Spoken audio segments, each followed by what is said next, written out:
Hey everyone, sorry for the big mess around here. Been doing a lot of planing and sanding, but anyway, this is an unwrapping I've been dying to do. Got this in the mail yesterday and didn't really realize I got it.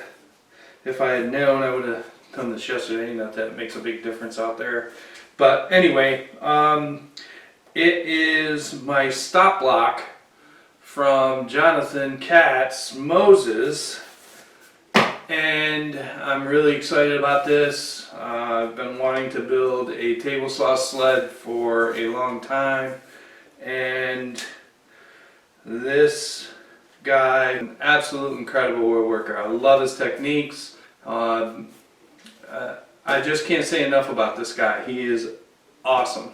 And I can't wait to build my table saw sled.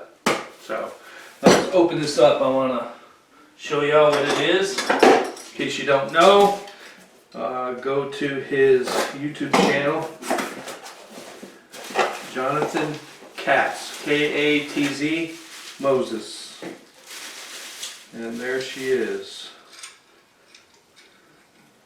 Sweet. I cannot wait to use this. Incredible idea.